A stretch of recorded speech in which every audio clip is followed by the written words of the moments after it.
Rama-Ramani, Bapak Ibu, serta siswa-siswi SMP dan SMK Dharma Widya. Selamat pagi, Sotihotu, Namo Buddhaya. Jumpa lagi kita dalam Dhamma kelas Dharma Widya. Konsisten dalam belajar, semangat dalam Dhamma. Anak-anak yang berbahagia, semoga hari ini kita dalam keadaan sehat, berbahagia, dan selalu dalam lindungan Sang Tiratna pastinya. Baiklah, pada kesempatan hari ini, Dhamma kelas kita akan membahas tentang satu hal yang dekat sekali dengan kehidupan kita sehari-hari, yaitu Pancasila Buddhis. Saya yakin anak-anak sudah tahu, bahkan sebagian dari kalian sudah melaksanakan Pancasila Buddhis itu sendiri dengan baik dan benar.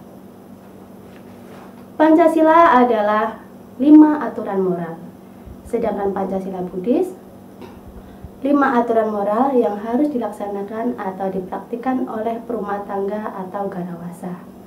Perlu kita ketahui, jika kita melaksanakan Pancasila Buddhis dengan baik dan benar, maka akan mendapatkan kebahagiaan duniawi. Jadi, kita akan mendapatkan kebahagiaan ketika kita hidup sekarang ini. Nah, kebahagiaan itu antara lain, yang pertama, usia panjang atau ayu. Yang kedua, keindahan atau wanyo. Yang ketiga, kebahagiaan atau suka. Dan yang keempat, kekuatan atau bala. Baiklah, dari kelima sila tersebut, Pancasila Buddhis yang pertama berbunyi Panatipata Weramani Sikapadang Samadhyami, yang artinya saya bertekad akan melatih diri menghindari pembunuhan makhluk hidup. Nah, anak-anak, dalam hal ini objek dari pembunuhan adalah semua makhluk tanpa kecuali, baik itu besar, kecil, pendek, panjang, dan sebagainya. Dikatakan pembunuhan apabila kita melakukan atau telah memenuhi 5 faktor. Ya, yang pertama adalah adanya makhluk hidup.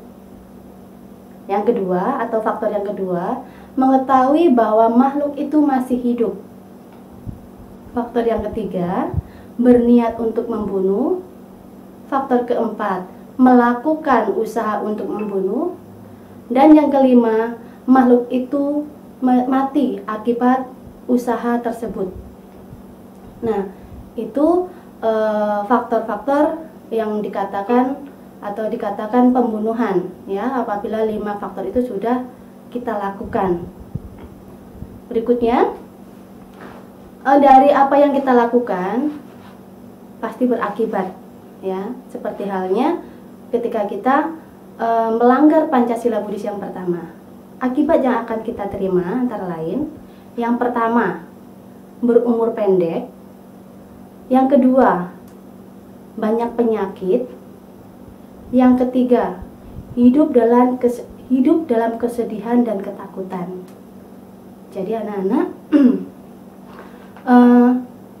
pengembangan atau pelaksanaan Pancasila Buddhis pertama ini bertujuan untuk mengembangkan cinta kasih kita kepada semua makhluk tanpa batas. Ya, itu kalau yang Pancasila Buddhis yang pertama.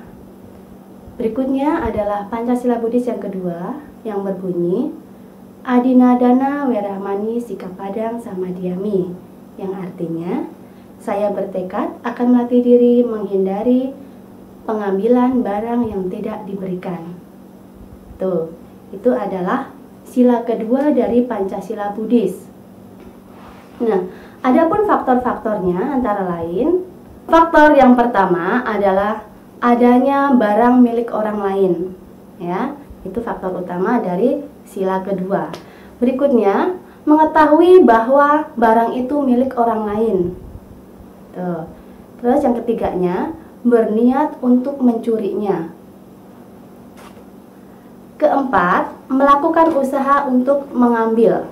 Dan yang kelima, berhasil mengambil melalui usaha tersebut. Itu untuk faktor-faktor pendukung adanya sebuah pencurian.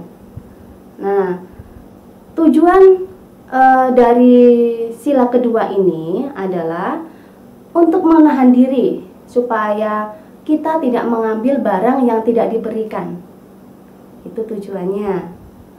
Nah, jadi sama seperti Pancasila Buddhis yang pertama, poin pertama tadi, apa yang kita lakukan pasti akan berakibat. Ya. Nah, jadi ini akibat dari pelanggaran sila kedua. Yang pertama, hidup dalam kemiskinan. Tuh, ya. Terus yang keduanya, dinista dan dihina. Yang ketiganya, dirangsang oleh keinginan-keinginan yang tidak tercapai. Yang keempat, hidup senantiasa tergantung dari orang lain. Itu apabila kita melanggar atau melakukan tindakan yang tidak benar dari sila kedua. Jadi akibat-akibat tersebut yang nantinya akan kita terima, ya, sebagai akibat dari perbuatan kita melanggar Pancasila Buddhis yang kedua. Baik anak, kita lanjut lagi. Berikutnya, Pancasila Buddhis yang ketiga, yang berbunyi Kamesu Micacara Weramani Sikapadang Samadhyami, yang artinya saya bertekad akan melatih diri menghindari perbuatan asusila. Oke, untuk sila ketiga ini, ya, nah dikatakan melakukan suatu perbuatan asusila apabila terdapat 4 faktor anak-anak. Oke, yang pertama adalah adanya makhluk atau orang, ya, bisa dibalik orang atau makhluk juga, ya. Terus yang keduanya, mempunyai niat. Jadi ada niat dalam diri kita untuk melakukan itu. Yang ketiganya, melakukan usaha. Jadi udah ada niat, ada usaha. Dan yang keempatnya, anak-anak, berbuat asusila. Nah, itu faktor-faktor pelanggaran sila ketiga dari Pancasila Buddhis, ya. Nah, di sini tujuan dari melaksanakan, jadi kita harus melaksanakan Pancasila Buddhis dari yang pertama, ya, dari pertama, kedua, dan yang ketiga ini, tujuannya atau tujuan dari melaksanakan sila ketiga ini adalah mencegah orang untuk berbuat asusila, ya, berbuat asusila yang dapat menimbulkan ketidaksenangan dari masyarakat. Itu. Jadi kita tidak boleh berbuat asusila yang dapat menimbulkan ketidaksenangan masyarakat luas. Itu untuk Pancasila Buddhis yang ketiga, anak-anak. Kita lanjutkan. Nah, dari Pancasila Buddhis yang ketiga ini akan berakibat apabila kita melanggarnya, ya. Yang pertama, nih, pelanggaran atau akibat dari pelanggaran sila ketiga. Yang pertama, mempunyai banyak musuh. Oke, berarti kan banyak orang yang tidak suka, ya, kalau seperti itu. Nah, yang keduanya, beristri atau bersuami tapi tidak kita cintai. Coba kalian bisa merasakan, ya, kalau misalkan hidup dengan orang yang tidak kita sukai seperti apa, ya. Yang ketiganya, dan terlahir tidak normal. Nah, di sini tidak normal lebih ke ini, ya, anak, ya, bukan ke fisiknya tapi dari karakternya. Misalkan ya, maaf, dari sebenarnya sih perempuan tapi bergaya atau berperilaku seperti laki-laki atau sebaliknya, gitu, ya. Nah, selanjutnya adalah Pancasila Buddhis yang keempat, yang berbunyi Musawada Weramani Sikapadang Samadhyami, yang artinya aku bertekad melatih diri menghindari ucapan yang tidak benar atau berbohong. Nih, nah, meskipun di sini dilarang, ya, bukan dilarang, maksudnya kita disuruh berlatih, tapi tidak sedikit juga. Contohnya ibu, ya, contohnya ibu pernah melakukan pelanggaran sila keempat, ya. Nah, dikatakan berbohong di sini ada faktor-faktor yang mendukung. Yang pertama adalah adanya sesuatu yang tidak benar. Adanya sesuatu yang tidak benar. Terus yang keduanya, mempunyai niat untuk menyesatkan. Pastinya menyesatkan orang lain ya nak ya. Terus yang ketiganya, berusaha menyesatkan. Lalu yang terakhir, orang lain tersesat. Nah, itu ya, itu faktor-faktor di mana kita dikatakan telah melanggar sila keempat. Oke.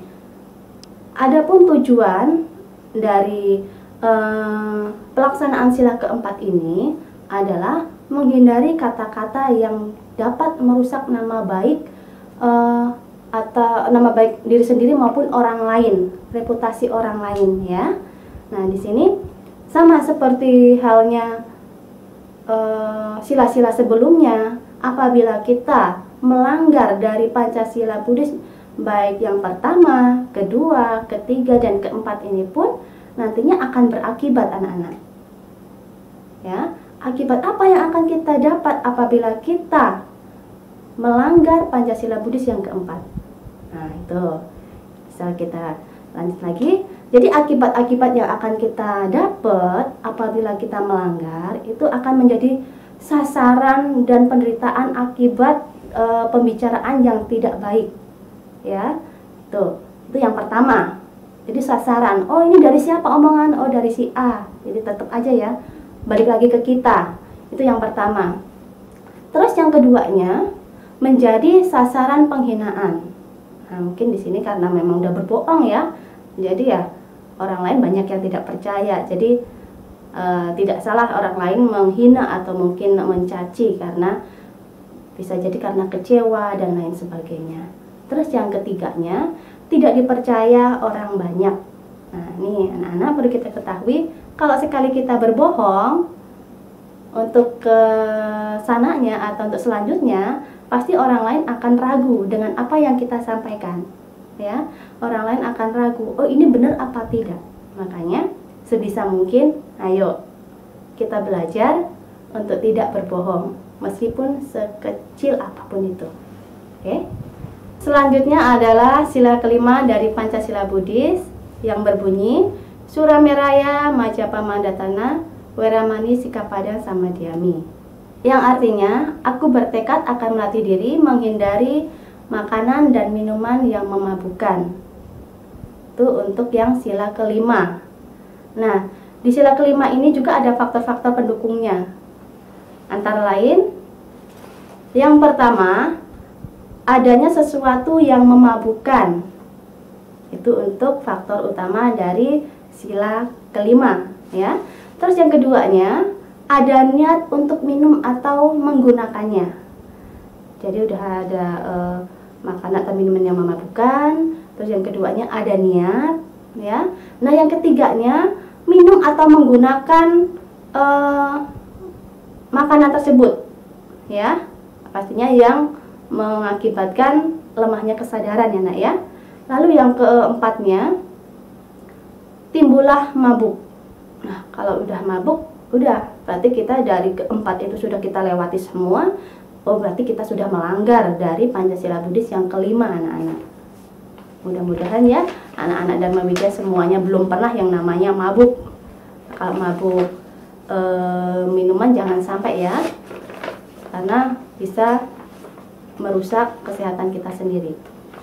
Nah, adapun tujuan dari sila kelima ini adalah untuk menahan diri dari sesuatu yang memabukkan pikiran dan merusak kesehatan kita. Itu adalah tujuan dari sila kelima. Makanya kita jangan sampai minum minuman yang memabukkan karena bisa merusak badan kita dan juga pikiran kita ya. Nah, sama seperti halnya sila-sila sebelumnya, di sini akibat dari pelanggaran sila kelima, antara lain tidak disenangi oleh keluarga. Itu yang pertama. Jadi banyak atau anggota keluarga kita tidak menyukai kita karena kebiasaan kita yang sering mengkonsumsi minuman keras yang bisa memabukkan, ya. Yang kedua, nah, kalau misalkan kita sering minum minuman keras yang memabukkan, kita akan gampang terserang penyakit atau berpenyakitan anak-anak. Ya, karena tadi udah pikiran kita udah rusak, kesehatan kita juga dirusak olehnya. Itu kalau kita melanggar sila kelima. Terus lagi selain itu ada lagi yang banyak musuh. Mungkin karena pikiran kita udah terpengaruh sama minuman keras, makanya apa yang kita lakukan, apa yang kita kerjakan itu udah di luar pikiran kita, ya. Nah, dimana akan menimbulkan kebencian atau banyak orang yang tidak suka. Tuh, satu lagi untuk yang kelimanya, kecerdasan berkurang. Nah, ini apalagi buat kalian yang masih sekolah, jangan sampai, karena memang kalau misalkan kita sering minum minuman keras, ya tadi itu ya udah merusak pikiran. Kalau kita pikiran kita sudah nggak benar, maka cara berpikirnya pun kita tidak benar, ya. Oke, baik anak-anak, sampai di sini dulu materi Dhamma kelas yang Ibu sampaikan tentang Pancasila Buddhis. Semoga kita semua bisa melaksanakan, ya, bisa melatih diri supaya kita bisa menjalankan Pancasila Buddhis dengan baik dan benar. Dan apa? Supaya kita bisa mendapatkan kebahagiaan duniawi. Oke. Nah, kebahagiaan itu antara lain ayuwano sukang balang, seperti yang sering kita dengar. Baiklah, semoga apa yang Ibu sampaikan ini bisa bermanfaat untuk anak-anak, untuk orang lain. Akhir kata Ibu akhiri, Sotihotu, Namo Buddhaya. Jangan lupa like, comment, share, dan subscribe. Dadah!